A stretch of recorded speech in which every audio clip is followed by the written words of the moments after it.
दोस्तों स्वागत है आपका एरिज फाइनेंस एकेडमी में।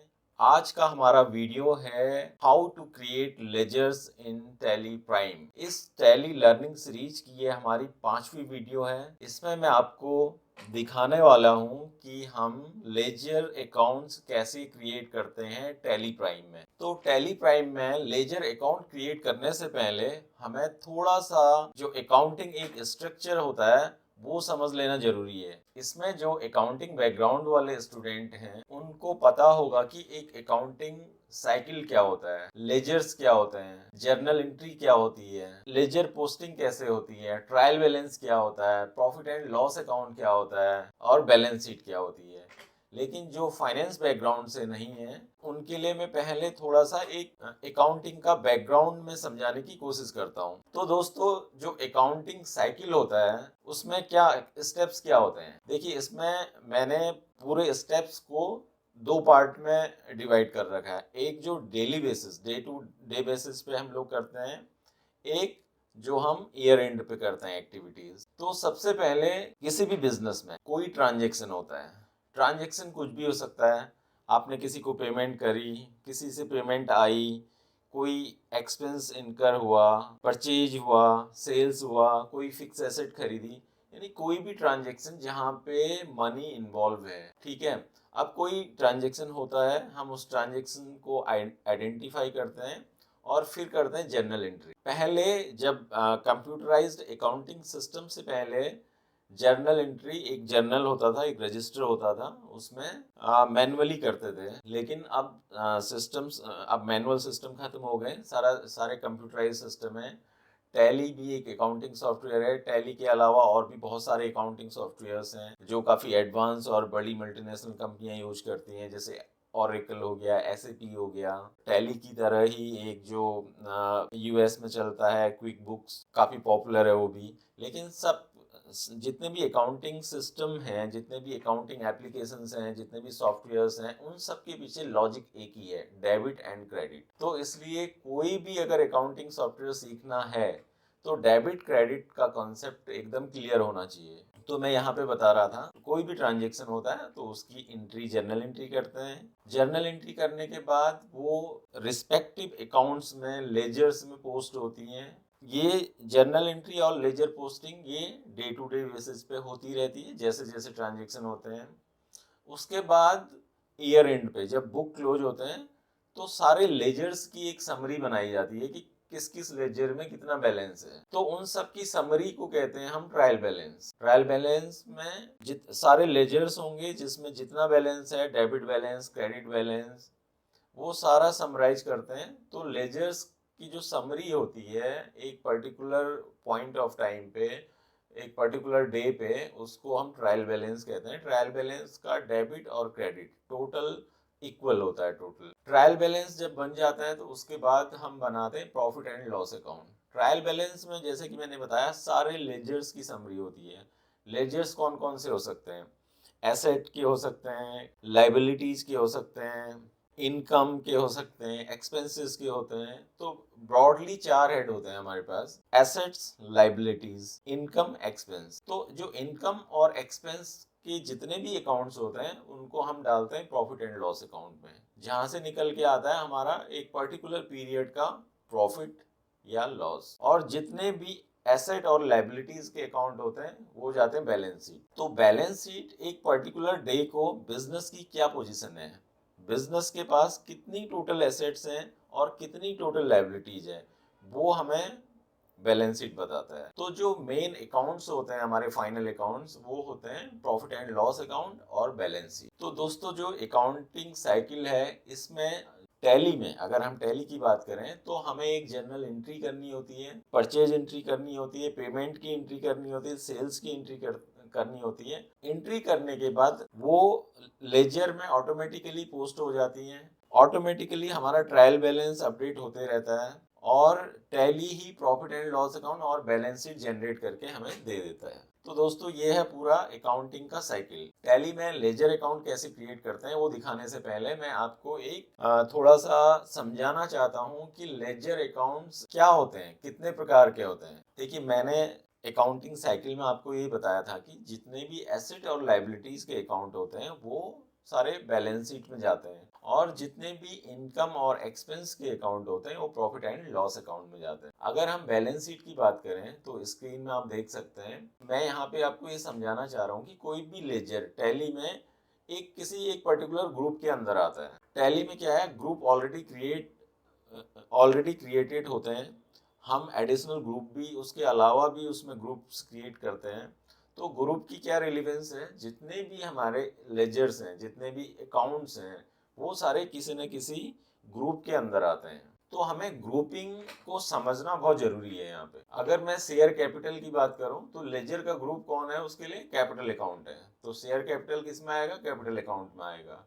रिटेन्ड अर्निंग है, यानी प्रॉफिट एंड लॉस से जो भी अमाउंट यहाँ पे आ रहा है, बैलेंस शीट में ट्रांसफर हो रहा है, वो कहाँ, जब उस कौन से ग्रुप के अंदर आता है, वो रिजर्व एंड सरप्लस के अंदर आता है। अब सपोज इसमें लॉन्स एंड लायबिलिटीज हैं, बिजनेस ने कुछ लोन लिया है, लोन फ्रॉम एचडीएफसी बैंक, तो ये किसके अंदर आएगा, कौन से ग्रुप के अंदर आएगा, लोन्स के अंदर आएगा। ऐसे ही कोई भी और किसी बैंक से लोन है, जैसे इसमें एग्जाम्पल में इसमें दिखा है लोन फ्रॉम एसबीआई, तो इस कौन से टैली के कौन से ग्रुप के अंदर आएगा, ये लॉन्स के अंदर आएगा। सन्ड्री क्रेडिटर्स, क्रेडिटर्स कौन होते हैं, जिनसे हमने परचेज किया हुआ है, जिनसे हमने माल खरीदा हुआ है और जिनको हमने पैसा देना है, वो हमारे क्या है, क्रेडिटर्स। तो ये भी एक तरह से लोन ही है, लेकिन इसको हम रखते हैं करंट लायबिलिटीज के अंदर। और कौन से ग्रुप, सन्ड्री क्रेडिटर्स कौन से ग्रुप के अंदर आएगा, टैली के कौन से ग्रुप, सन्ड्री क्रेडिटर्स के अंदर। इसी तरह जितने भी हमारे क्रेडिटर्स हैं, जिनसे हमने माल खरीदा है और जिनको हमने पैसा देना है, वो सारा XYZ ABC कंपनी, जितनी भी पार्टियां हैं हमारी, जितनी भी पार्टीज हैं जिनसे हम उधार माल खरीदते हैं, वो सारे क्रेडिटर्स हैं। और कौन से ग्रुप के अंदर आएंगे, वो सन्ड्री क्रेडिटर्स के अंदर आएंगे। जीएसटी पेबल, जीएसटी क्या है, टैक्स है, तो ये कौन से ग्रुप के अंदर आता है, ड्यूटीज एंड टैक्सेस के अंदर। सैलरी ड्यू हो गई है, हमने पे नहीं किए एम्प्लॉय को, तो वो कौन से ग्रुप में आएगा, करंट लायबिलिटीज में आएगा। ऐसे ही फिक्स एसेट की बात करते हैं। फिक्स एसेट में सपोज कंपनी के पास लैंड एंड बिल्डिंग है, वो किस में आएगा, फिक्स एसेट में आएगा। मशीनरी है, फिक्स एसेट में आएगा। फर्नीचर है, फिक्स एसेट में आएगा। व्हीकल्स हैं, ट्रक्स हैं या कार्स हैं या और गाड़ियां हैं, वो किस में आएंगी, फिक्स एसेट में आएंगी। फिर आते हैं करेंट एसेट्स। करेंट एसेट्स में जैसे कैश इन हैंड हो गया, कैश इन बैंक हो गया, बैंक बैलेंस हो गया, ये सारे क्या हैं, कैश इन हैंड कौन से ग्रुप में आएगा, कैश इन हैंड में आएगा। बैंक किस में आएगा, बैंक में आएगा। अब डेटर्स, जैसे क्रेडिटर्स होते हैं जिनसे हमने उधार माल खरीदा है, वैसे डेटर्स हैं जिनको हमने उधार माल बेचा है और जिनसे हमने पैसा लेना है, तो ये आएंगे सन्ड्री डेटर्स के अंदर। अब डेटर्स बाय नेम कुछ भी हो सकते हैं, Mohan, Sohan, Rohan, ABC company, BCD company, वो सारे सन्ड्री क्रेडिटर्स ग्रुप के अंदर आएंगे। मैं आपको ये इसलिए डिटेल में बता रहा हूँ कि जब आप लेजर्स क्रिएट करेंगे तो वहाँ पे वो पूछेगा कि भाई इसको कौन से ग्रुप में डालना है। तो ये डिसीजन आप कैसे लेंगे, जब आपको ग्रुप्स की एक आइडिया होगा कि हाँ भाई ये अकाउंट इस नेचर का है और ये इस ग्रुप के अंदर आएगा। ऐसे ही प्रीपेड इंश्योरेंस है, स्टॉक है, क्लोजिंग स्टॉक है, स्टॉक इन हैंड। तो ये तो है हमारे बैलेंस शीट के अकाउंट। एक जनरल आइडिया के लिए मैंने कुछ अकाउंट्स यहाँ पे दे रखे हैं और उनकी क्या ग्रुपिंग होगी। करेक्ट ग्रुप सेलेक्ट करने के लिए हमें उस लेजर अकाउंट, जो लेजर अकाउंट हम क्रिएट करेंगे, उसका नेचर समझ में आना चाहिए कि वो किस नेचर का है, तभी हम एक उससे रिलेटेड ग्रुप सेलेक्ट कर सकते हैं। जैसा कि मैंने आपको पहले बताया था कि सारे इनकम और एक्सपेंस अकाउंट कहाँ आते हैं, प्रॉफिट एंड लॉस अकाउंट में आते हैं। तो प्रॉफिट एंड लॉस अकाउंट में भी यहाँ पे मैंने एक ग्रुपिंग आपको समझाने की कोशिश की है। पहला है स्टॉक, ओपनिंग स्टॉक, ये किस में आएगा, स्टॉक इन हैंड। परचेजेस में ही आएगा। डायरेक्ट वेजेस, डायरेक्ट एक्सपेंसेस में आएगा। Factory rent, indirect expenses. Power and fuel, direct expenses. Depreciation में आएगा। Salary and wages, indirect expenses. Rent, indirect expenses. Advertising and marketing, indirect expenses. Telephone internet, indirect expenses. तो इसी तरह के मतलब जो भी नेचर होगा एक्सपेंस का, तो आपको उससे रिलेटेड ग्रुप सेलेक्ट करना पड़ेगा टैली में। इसी तरह रेवेन्यू साइड है, सेल्स है तो सेल्स में आएगा, ठीक है, सेल्स रिटर्न है तो वो भी सेल्स में आएगा। Other operating income, indirect income, interest bank से अगर आपको या बैंक से कहीं से कोई इंटरेस्ट मिला तो इनडायरेक्ट इनकम, कोई डिविडेंड मिला है indirect income, profit on sale of assets indirect income. तो ये एक ब्रॉड कैटेगराइजेशन था अकाउंट्स और ग्रुपिंग का। अब मैं आपको दिखाऊंगा कि टैली में लेजर अकाउंट कैसे क्रिएट होते हैं। तो अब दोस्तों अब हम चलते हैं टैली में। तो अब हम आ गए हैं टैली में। ये टैली का फर्स्ट विंडो है, आपको यहाँ पे लिखा मिलेगा सबसे ऊपर गेटवे ऑफ टैली। तो यहाँ पे हमारे पास क्या क्या ऑप्शंस हैं, मास्टर्स हैं, ट्रांजैक्शंस हैं, फिर यूटिलिटीज हैं, फिर रिपोर्ट्स हैं। अब इस मेन्यू में आप देखेंगे हर ऑप्शन में एक कैरेक्टर बोल्ड है। वो बोल्ड क्या है, उसका यूज क्या है, बेसिकली वो शॉर्टकट है। आप देखेंगे क्रिएट में सी हाईलाइटेड है। अगर मैं सी प्रेस करूंगा अपने कीबोर्ड में तो ये क्रिएट में चले जाएगा। तो ये सारे जो भी हाईलाइटेड, अब इसमें उससे नीचे है अल्टर में अगर मैं ए प्रेस करूंगा तो अल्टर में चले जाएगा। हर ऑप्शन में आपको हाईलाइटेड जो कैरेक्टर हैं वो बेसिकली शॉर्ट की है। अगर आप अपने कीबोर्ड से वो शॉर्ट की प्रेस करेंगे तो आप डायरेक्ट वहां पे पहुंच जाएंगे, या आप जो एरो की से अप डाउन कर सकते हैं, अप डाउन करके इंटर करके आप वहां पे पहुंच सकते हैं। टैली में क्या होता है, इंटर से हम उसके अंदर जाते हैं और एस्केप बटन है कीबोर्ड में, उससे वापस बाहर आते हैं। जैसे मैंने यहाँ रेशियो एनालिसिस पे क्लिक किया तो ये रेशियो एनालिसिस के विंडो में चले गया। अगर मुझे इससे बाहर आना है तो मैं एस्केप प्रेस करूंगा तो बाहर आ जाऊंगा। इसी तरह स्टॉक समरी है, अगर मैंने इंटर प्रेस किया मैं इसके अंदर चले गया और मुझे फिर से वापस आना है, एस्केप प्रेस करूंगा। तो इंटर और एस्केप जो कीज हैं कीबोर्ड में, इनका यूज ये है। अब हम बात करते हैं मास्टर्स की। देखिए मास्टर्स में अभी हमारे पास क्या ऑप्शन है, create, alter, chart of account. अगर मैं क्रिएट में जाता हूँ, क्रिएट एंटर किया मैंने, अब यहाँ पे मुझे क्रिएट करने के लिए ग्रुप क्रिएट करना है, लेजर क्रिएट करना है, करेंसी क्रिएट करनी है, वॉचर टाइप क्रिएट करना है। तो ये सारे ऑप्शंस हैं हमारे पास। स्टॉक ग्रुप क्रिएट करना है, कैटेगरी की stock category, stock item, units, location, GST registration, GST classification, company GST details, pan और सिन डिटेल्स, ये सारे यहाँ पे हमें डिफाइन करने हैं।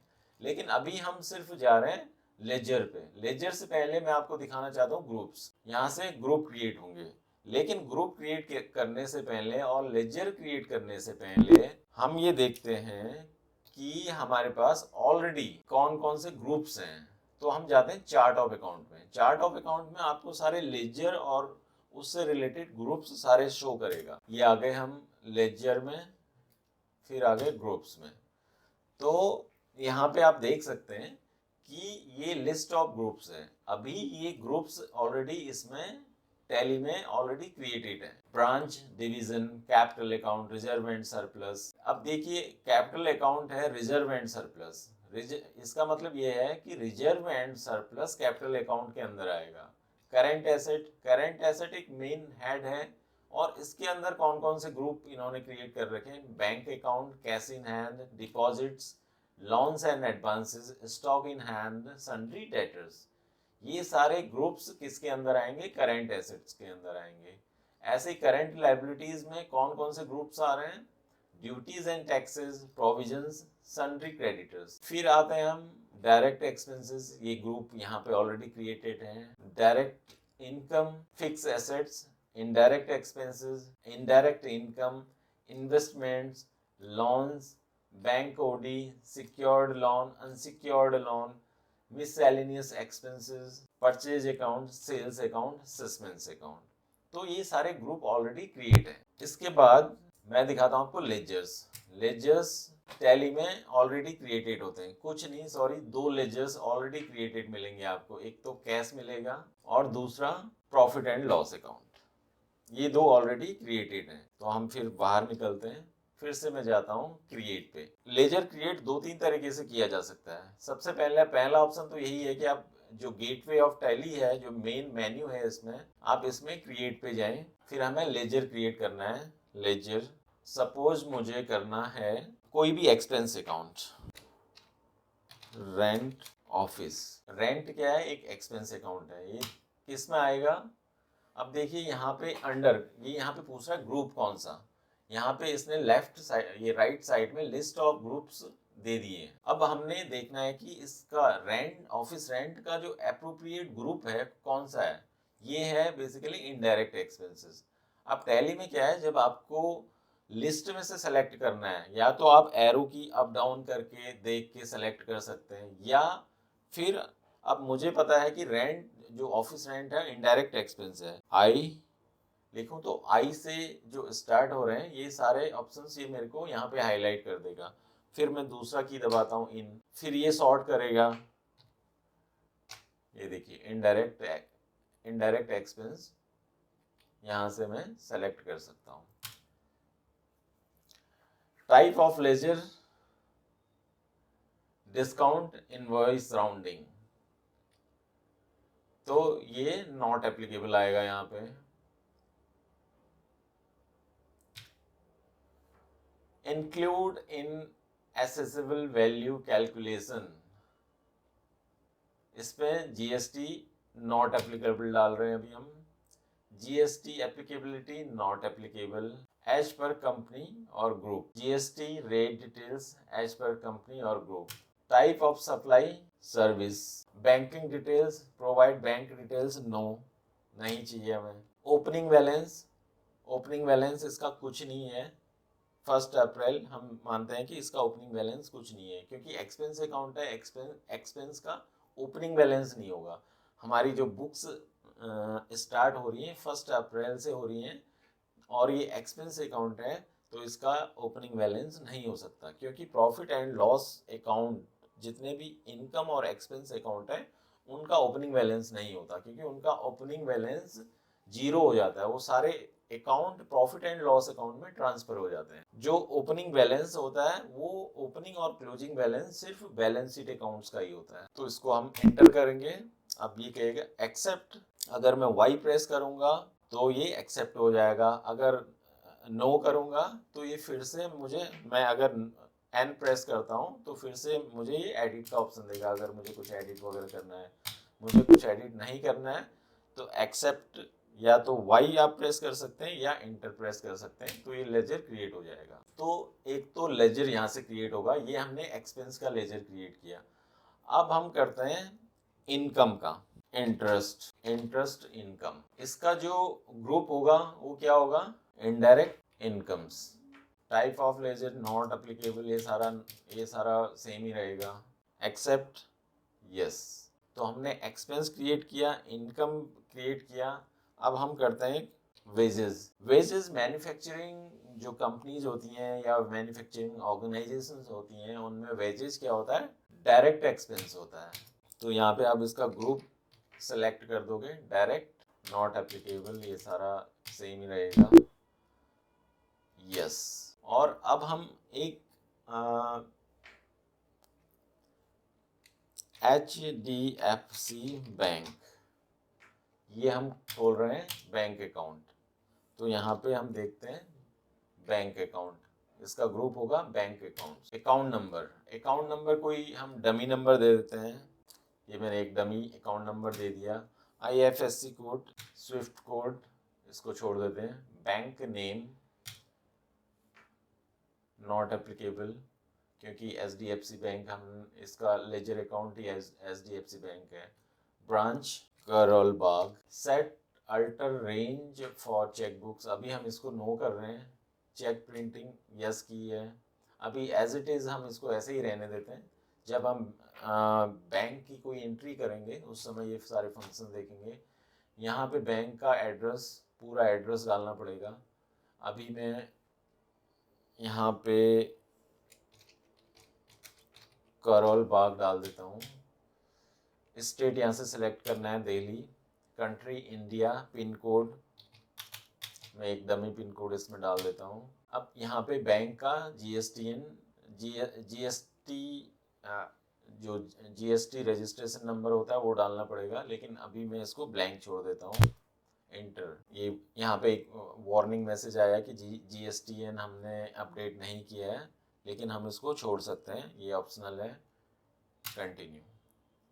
Opening balance on 1 April 2024।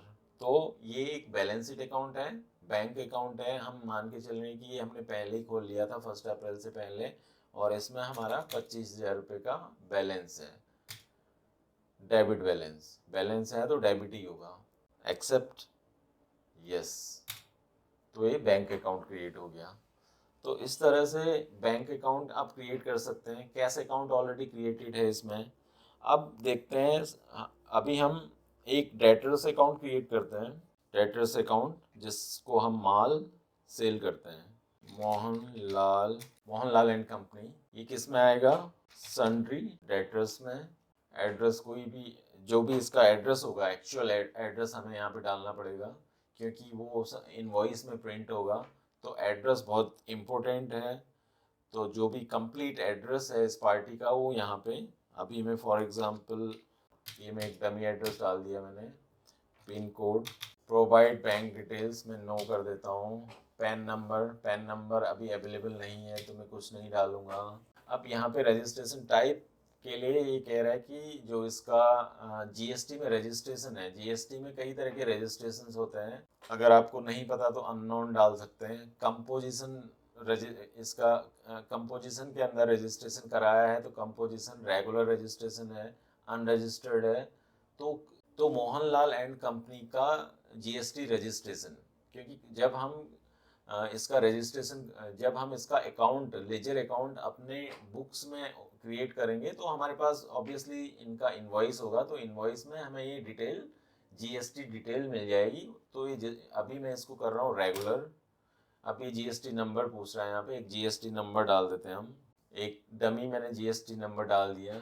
Oblique alter additional GST details, अभी मैं इसको नो कर देता हूँ। The party GSTN UIN provided is invalid incomplete. तो ये वार्निंग मैसेज आ गई, the party GSTN UIN provided is invalid incomplete. इसमें जो जीएसटी रजिस्ट्रेशन नंबर होता है उसमें 15 अल्फा न्यूमेरिक कैरेक्टर्स होते हैं। तो आपने यहाँ पे करेक्ट जीएसटीएन डालना है, क्योंकि जब जीएसटी कैलकुलेशन करेंगे, जब जीएसटी वाले पार्ट में हम जाएंगे तो करेक्ट पार्टी का, किसी भी पार्टी का, किसी भी डेटर का या किसी भी क्रेडिटर का करेक्ट जीएसटीएन नंबर डालना बहुत ज़रूरी है।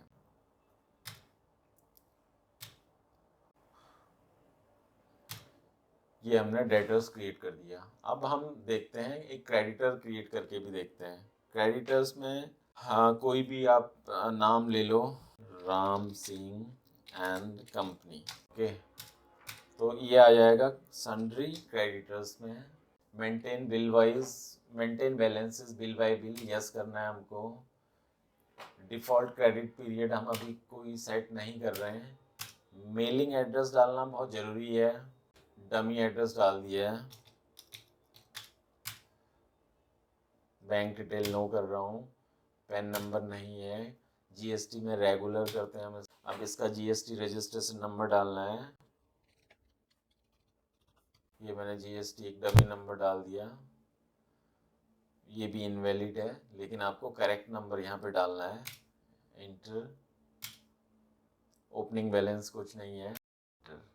यस। एक डेटर्स का अकाउंट क्रिएट कर दिया, एक क्रेडिटर का अकाउंट क्रिएट कर दिया है। तो इस तरह से हमने कुछ लेजर हमने क्रिएट कर दिए हैं। अब वो क्या लेजर क्रिएट किए हैं, चार्ट ऑफ अकाउंट में हम जाते हैं, फिर देखते हैं लेजर्स। तो ये एचडीएफसी बैंक हमने क्रिएट किया। कैश यहाँ पे ऑलरेडी पहले से क्रिएटेड होता है टैली में। सन्ड्री डेटर्स में हमने मोहनलाल एंड कंपनी को क्रिएट किया। सन्ड्री क्रेडिटर्स में राम सिंह एंड कंपनी को किया। डायरेक्ट एक्सपेंसेस में वेजेज को किया। इनडायरेक्ट एक्सपेंस में ऑफिस रेंट किया। और एक ही किया इंटरेस्ट इनकम किया था हमने इनडायरेक्ट इनकम में। तो ये हमने लेजर अकाउंट क्रिएट किए हैं। तो लेजर अकाउंट क्रिएट करने का एक तरीका मैंने आपको बताया कि आपको क्रिएट में जाना है और लेजर में जाना है। तो यहाँ पे आप कोई भी लेजर अकाउंट क्रिएट कर सकते हैं। और आपको जो सबसे इम्पोर्टेंट है यहाँ पे, नंबर 1, कौन से ग्रुप में आएगा ये। दूसरा, अगर कोई पार्टी के आप लेजर क्रिएट कर रहे हैं, बैंक का कर रहे हैं, तो वहाँ पे मेलिंग एड्रेस, जीएसटीएन और पैन की डिटेल आपको एकदम क्लियर देनी है, उसमें कोई गलती नहीं होनी चाहिए। तो दोस्तों, आज का वीडियो मैं यहीं पे ख़त्म करता हूँ। इस वीडियो में हमने देखा कि अकाउंटिंग साइकिल कैसे काम करता है, लेजर ग्रुपिंग की क्या इम्पोर्टेंस है, और टैली प्राइम में अलग अलग तरह के लेजर कैसे बनाए जाते हैं। सबसे पहले हमने अकाउंटिंग साइकिल को समझा, जिससे यह पता चलता है कि ट्रांजैक्शन को रिकॉर्ड करने की पूरी प्रक्रिया कैसे चलती है। फिर हमने जाना कि टैली प्राइम में लेजर ग्रुपिंग क्यों जरूरी है और यह कैसे रिपोर्टिंग को आसान बनाती है। आखिर में हमने स्टेप बाय स्टेप देखा कि टैली प्राइम में अलग अलग प्रकार के लेजर कैसे बनाए जाते हैं। दोस्तों, अगर आपको यह वीडियो पसंद आया तो इसे लाइक करें और अपने दोस्तों के साथ शेयर करें। चैनल को सब्सक्राइब करना न भूलें और बेल आइकन दबाएं ताकि आपको हमारे नए वीडियो की जानकारी मिलती रहे। अगले वीडियो में हम जरूरी अकाउंटिंग टॉपिक्स को कवर करेंगे। तो जुड़े रहिए एरीज फाइनेंस एकेडमी के साथ। फिर मिलेंगे अगले वीडियो में। धन्यवाद।